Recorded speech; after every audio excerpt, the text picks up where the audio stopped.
All right, somebody walking here, not paying attention to where they're going, very close to the bike lane. Hola amigos, ¿qué tal? Stuart here from Spain Speaks with a different type of video today. Well, different but similar. I'll have a chat about what's going on here in Spain, what's been happening in Spain over the last week or so, while I cruise around the streets of this town where I live on the outskirts of Madrid on my e-bike, and kill two birds with one stone, get some exercise and also have a chat about what has been going on. So stay tuned. Now, as you can see, it is a fantastic day today. I think we're going to get a top of over 25 degrees Celsius. The nights are getting warmer as well.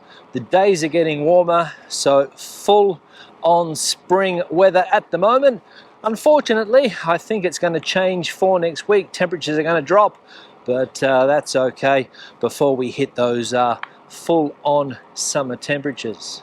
All right, somebody walking here, not paying attention to where they're going, very close to the bike lane. Give her a little toot, make sure she's aware of her surroundings. Now, we'll go up to where I normally film videos. We've got the local fair on next week here, so they're getting ready for that. We'll go and check out how that's going. So we'll go up this hill here, check out how the fairground is coming along. They've got this blocked off so cars can't get up here, but of course on my bike there's no stopping me. And let's see if they've got anything set up, which I imagine they will have a lot of it set up, considering that it's going to start maybe on Tuesday. Public holiday next week on Wednesday in Madrid. Also here, the San Isidro holiday, and people are getting ready to celebrate the annual fiestas, as I said. And we can see that there are some things already set up. They're getting the rides set up here. One ride already halfway done, I think. Some type of American footballer on top of that ride there. Fairly silly. So this is where they put all the rides.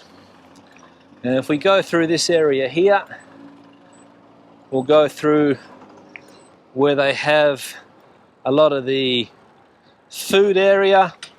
We'll go down here now. So over there, where you see those tents, that's where they have all the food and drink and all of the music and things like that. This area here gets absolutely packed out on probably the Tuesday and the Wednesday, which are the main days next week. Hasn't fallen on a weekend this year. Along here you'll get a lot of other types of food, like your hamburgers and your hot dogs and your fairy floss and all of that type of stuff. But over there is where you get your bocadillos de chorizo, bocadillos de panceta, your beer, your calimocho, which is wine and coke mixed together. Fairly disgusting, but that's what some people drink. And over here to the right is the concert area. Now, I'm not sure what concerts we've got this year, but that's the stage getting set up there. And we'll just have a look at the concert area. You can see the seating. They're doing some painting, making it look decent, because of course it's only used once or twice a year, is the concert arena. So the local council busy painting. I'll just go back there and have a look, because he's busy painting, getting rid of graffiti. You can see this guy here painting, getting rid of the graffiti that some idiots put up there over the last year or so.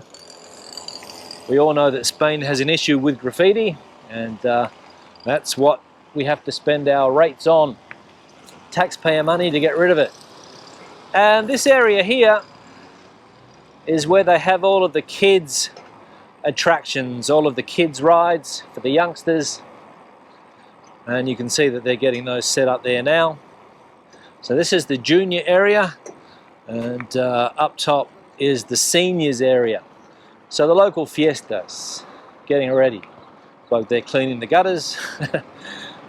So that's what we're dealing with here. A lot of council workers getting things ready, because it is the most important event of the year for many, many people here. the local fiestas. Personally, I can't stand them, but each to their own. Now, we'll get on the road, we'll get on the cycle lane, and we'll have a bit of a chat about what's been happening here in Spain over the last week or so. And this week it's all about elections in Catalonia. There are elections on Sunday. So the last 2 or 3 weeks it's been all about Catalonia, all about the famous Mr. Puigdemont, who, as we know, is running for presidency in Catalonia. He's doing his campaign from France, I think. Remember, he's not allowed to live in Spain. He is a criminal in the eyes of Spanish justice, so not allowed to stay in Spain. So he's running his campaign from France, which is interesting in itself, and supporters of Mr. Puigdemont have to go to France to see his speeches, to see his political rallies, and I think he's confident that he'll get quite a lot of support. Nobody knows exactly what's going to happen in the elections, who's going to win. Some people are predicting a big victory to the Socialist Party of Catalonia, the PSC. The former health minister here is the person running there for the socialists, and Prime Minister Sanchez has been out and about on the campaign trail in recent times trying to convince Catalan people to vote for that party. There's another party as well there, the Republican left. They also think they're in with a chance. So it's either going to go 3 ways. There's going to be a left-wing coalition, or there's going to be an independent separatist coalition with Mr. Puigdemont and company. So interesting what will happen, and we'll have to wait until Sunday to get an idea of how that election goes. I, for one, I'm not really all that interested in Catalan politics.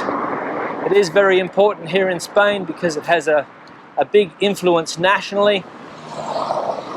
Catalonia is a very important region, as we know. They have too much weight in Spanish politics, in my opinion, but as we all know, an important place for the economy, important industry coming out of Catalonia, but they've also got serious political issues there as well when it comes to separating from the rest of Spain. So as I said, interesting elections on Sunday in Catalonia. Very bumpy, these bike lanes, I will say. The roots from trees have lifted up the asphalt, and every now and again you go over quite a serious bump. So hands on the handlebars at all times, the best way to go. Now, another topic of conversation this week in Spain is about bank mergers. It came to light that BBVA Bank, one of the biggest banks in Spain and also Europe, wanted to merge with a smaller bank here in Spain called Banco Sabadell.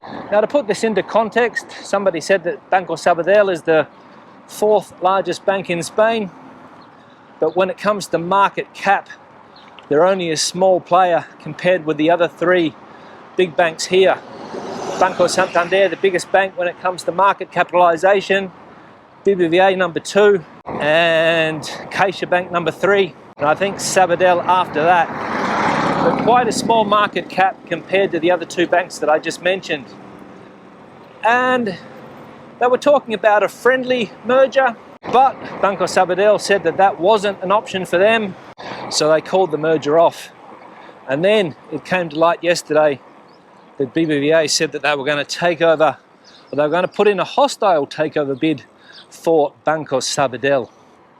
And what they mean by that is that they're not going to do things nicely. They're going to go straight to the shareholders with an offer, have a shareholders meeting, and see what the result is. I think that's the way hostile takeovers work. If the shareholders give it the okay, then the merger will go ahead. Now, the government was in favour of a friendly merger, but they're not in favour of a hostile merger, which is funny. And it all has to do, in my opinion, with the fact that there's an election, which we spoke about before, in Catalonia this weekend, because Banco Sabadell was originally a bank from Catalonia. However, ever since this independence process got into swing, many companies in Catalonia have left and they've gone to other parts of the country, most notably Valencia and Alicante, which is the case of Banco Sabadell. Banco Sabadell has left Catalonia. They now have their headquarters in Alicante. CaixaBank, which is also originally a big Catalonian bank, has its headquarters in Valencia. And that's what we're dealing with here. So, because of the elections on Sunday, there's a lot of negativity from the government about this merger now. But I imagine that once the elections finish, the government could come on board. I'm not sure, but I think it will influence politics in that part of Spain, and that's all part of the problem. BBVA has given itself 6 to 8 months to get this merger done, so we'll see if that time frame is fulfilled when it comes to this merger, and if Sabadell shareholders are on board or not with the takeover.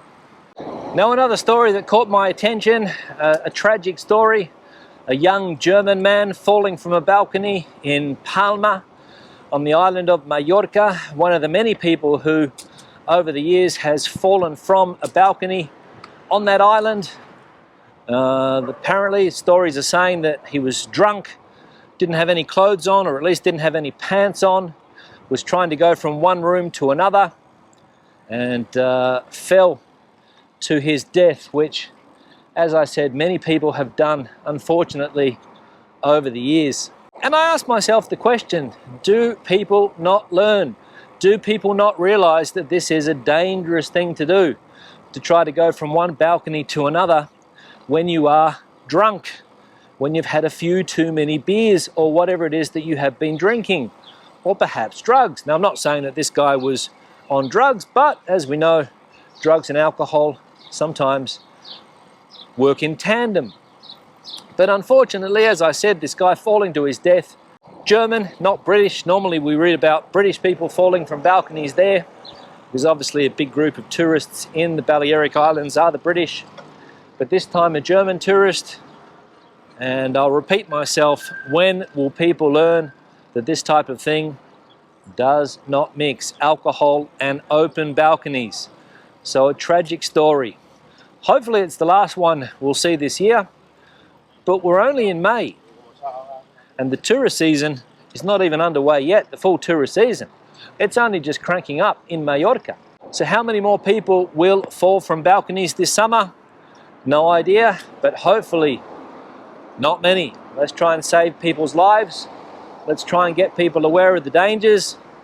And if you do have a relative that's heading to one of the Balearic Islands or any place here in Spain where they have these open balconies at the accommodation, warn them. Tell them to be careful. Now, I'm just going to give you an idea of the type of living that we have here on the outskirts of Madrid. This is a town with around 100,000 people. You can see there's a lot of individual houses or semi-detached houses, what they call here chalet. There's also flats. A lot more flats or apartments have gone up in recent years, and that's what's brought a lot of the population here. When I first started living here around 20 years ago, I think the population was around 25 or 30,000, and we're now up to over 100,000. So a real population boom here. And the demographics have changed. This historically was a working class area. Unionists started to live in this area. But over the last 10 years or so, a lot of young, rich professionals have come here and the demographics have changed, and that's also been noticed politically. You can see over there that we've got houses that cost a lot of money nowadays. I think the average price for a house like that is around 550,000 euros, maybe 600,000 euros. So they're not cheap. And the most expensive houses here, we're talking about fairly big houses, you're paying over €1 million. For an apartment or a flat, we can see over there in the distance that there are some apartments, and we'll go up there in a minute to check it out. It's a new area. You can get a flat here or an apartment, 2-3 bedrooms, starting at around 350,000 euros. If you go to the old part of the town, you can get them cheaper. But here, these new ones, 350, maybe a bit more, maybe a bit less, but a lot of money in any case. All right, this is a hospital that's been built recently here. Hospital Universitario. Private hospital. There's no public hospital here. If you want public hospitals, you have to go to the next town down the highway called Arganda. But here we've got a private hospital, which again goes against the philosophy of the government in power, which are left-wingers. They prefer everything public. So a strange move to have a private hospital here, but I suppose it is catering to the new population, people that have private health insurance. That's what you're getting here. Now, a dangerous roundabout. So let's see if I can get around here without any dramas. Let's see. It's a very busy roundabout nowadays. It's about 10 to 12, so it's not the busiest time of the day, but you can still notice that there's still quite a few cars, and we'll just try and get off here.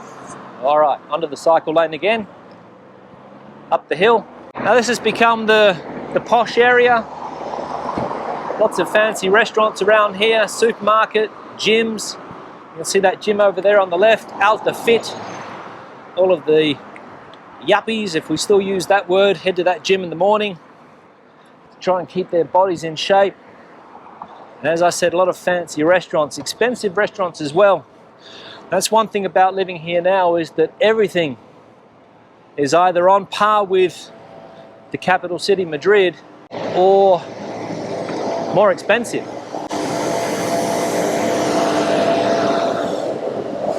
Cleaning the streets over there, a bit noisy. You can see here, it's flat living. So on the right, we've got flats.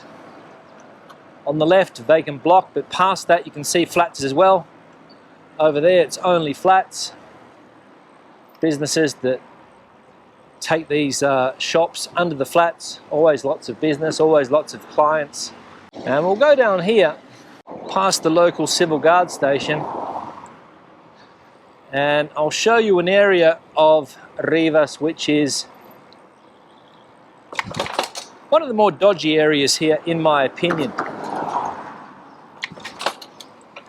Here there's scarce public housing, but the public housing that we do have is fairly shocking, fairly dire. It almost looks like Soviet-style housing. Really ugly, cheap. Inside, I've only ever been inside one of these places once, but it didn't seem too bad. I suppose the inside is up to the individual, but the outside, absolutely shocking. And this is what we're dealing with when it comes to social housing here. You can see over there to my left the type of housing that we're talking about. Grey buildings, dirty. Yeah, fairly shocking public housing. And it is a problem here in Spain that there isn't decent public housing. And if you are in public housing here, yeah, I don't know. All right, across here.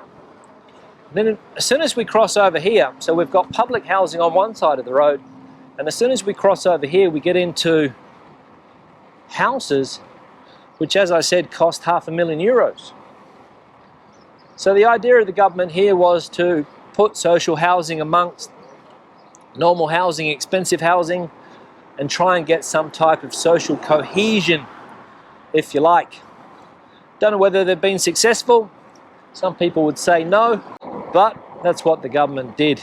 And basically what we're dealing with here is middle class España. The place where I live here, Rivas, has one of the lowest unemployment rates in Spain, and also one of the highest per capita income rates now, at least in the Madrid community, that is. The other side of Madrid, the west side of Madrid, is a lot more exclusive, if you like, a lot more expensive. But here over the last 10 years or so, things have really changed. Leafy streets. And I must say that people do live quite well. I'm not complaining.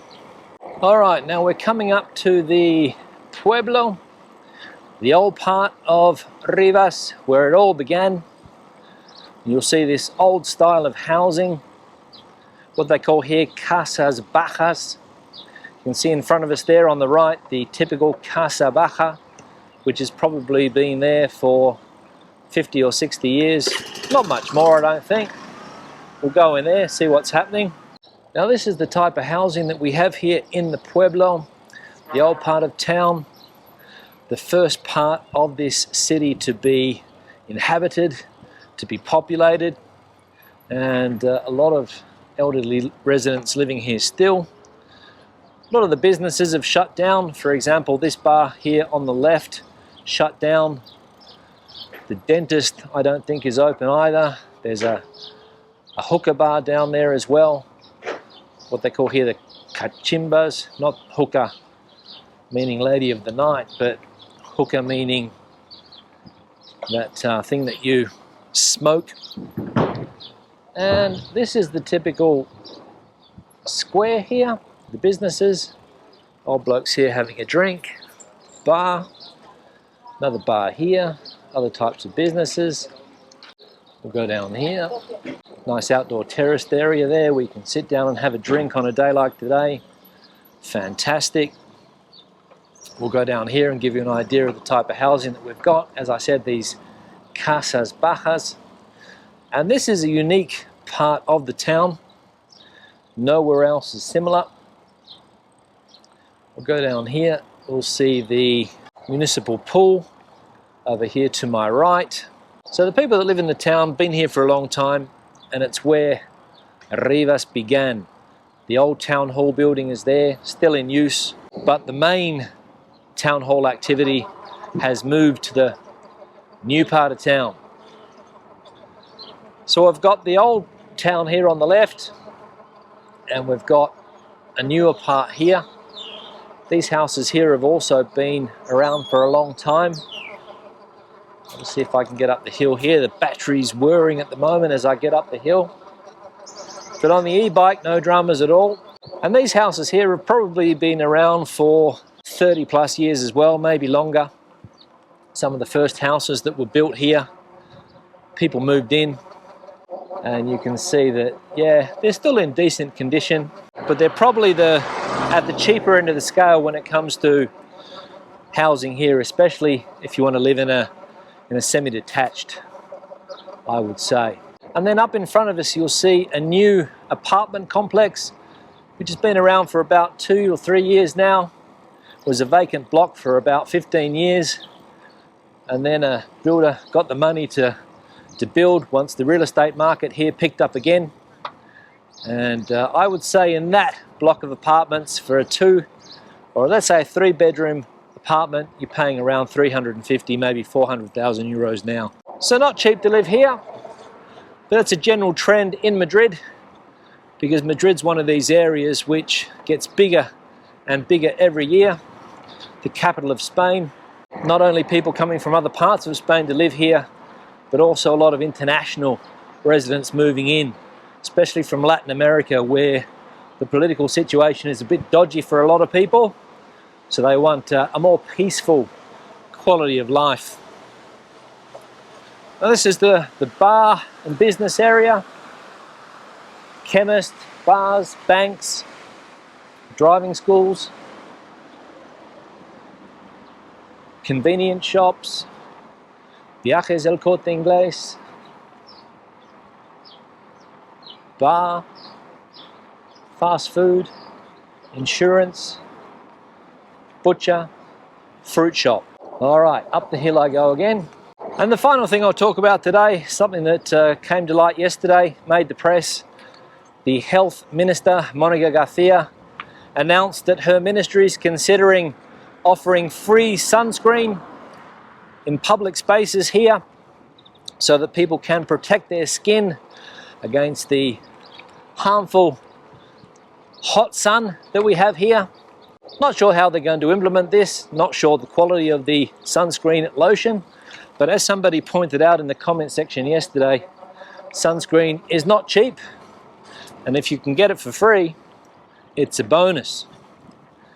But we've seen a lot in recent times, this minister speaking about offering free things or subsidized things, not only medicines, but also when it comes to glasses as well, contact lenses, people with poor eyesight. There's also a plan to give people free glasses, prescription glasses, and now free sunscreen has been added to the list. So an interesting idea put forward by the minister. But as I mentioned in yesterday's live stream, she says a lot, but we haven't seen any of these proposals come to fruition yet. Now, caravans over there to my left. These caravans are parked there all year round. You can see there's a few gaps. People have moved them on. Some people might have gone away on holiday, considering that there is a public holiday coming up. But yeah, the caravans over there on my left. Now on that note, I'm going to wrap the video up. Questions and comments, please leave them in the section below. If you have anything to add to the conversation today, the comment section is the place for you. Give the video a thumbs up if you liked it, thumbs down if you didn't. I'll see you in the next one. Hasta luego from the outskirts of Madrid. Bye-bye.